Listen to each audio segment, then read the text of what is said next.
یہ یہ کہانی ایک نوجوان لڑکے احمد کی ہے جو اپنے گاؤں سے ملحقہ گھنے جنگل میں ایک دن اپنی بکریوں کو چرانے گیا۔ جنگل ہمیشہ سے پراسرار رہا تھا اور گاؤں والے اس جگہ جانے سے کتراتے تھے۔ احمد نے ان کہانیوں کو محض پرانی باتیں سمجھا اور جنگل میں گہرائی تک چلا گیا۔ احمد کے ساتھ اس کا وفادار کتا راجو بھی تھا۔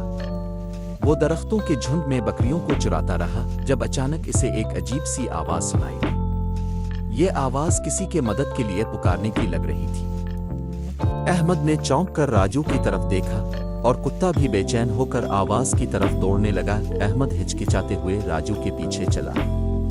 تھوڑے فاصلے پر اسے ایک بوڑھا شخص ایک گڑھے میں پھنسا ہوا نظر آیا۔ اس کا جسم کانپ رہا تھا اور وہ مدد کے لیے چیخ رہا تھا۔ احمد نے اپنے اندر کی ہمت جمع کی اور گڑھے کے قریب جا کر بوڑھے شخص کو باہر نکالنے کی کوشش کی۔ گڑھا گہرا تھا لیکن احمد نے ایک لمبی شاخ سے بوڑھے کو کھینچنے کی تدبیر کی۔ کافی کوششوں کے بعد بوڑھا شخص باہر آ گیا۔ بوڑھے شخص نے احمد کا شکریہ ادا کیا اور اسے ایک مشورہ دیا، بیٹا ہمیشہ دوسروں کی مدد کے لیے تیار رہنا۔ یہ جنگل بھی ایک امتحان کی جگہ ہے، یہاں ہر عمل کا جواب ملتا ہے، چاہے وہ اچھا ہو یا برا۔ احمد نے بوڑھے کی بات کو سرسری لیا اور بکریوں کی طرف واپس جانے لگا، لیکن واپسی کے راستے میں وہ بھٹک گیا۔ جنگل کا منظر بدل گیا تھا، درخت لمبے اور سایہ دار ہو گئے تھے اور راستے کہیں نظر نہیں آ رہے تھے۔ احمد کو خوف محسوس ہوا لیکن وہ اپنے دل میں ہمت قائم رکھنے کی کوشش کرتا رہا۔ تبھی اسے ایک عجیب سی روشنی دکھائی دی۔ روشنی کے مرکز میں ایک پراسرار دروازہ تھا جس کے دونوں طرف پتھر کے ستون تھے۔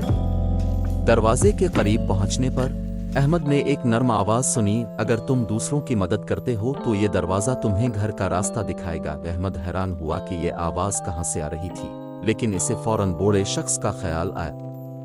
وہ سمجھ گیا کہ یہ سب اس کی مدد کا صلہ ہے۔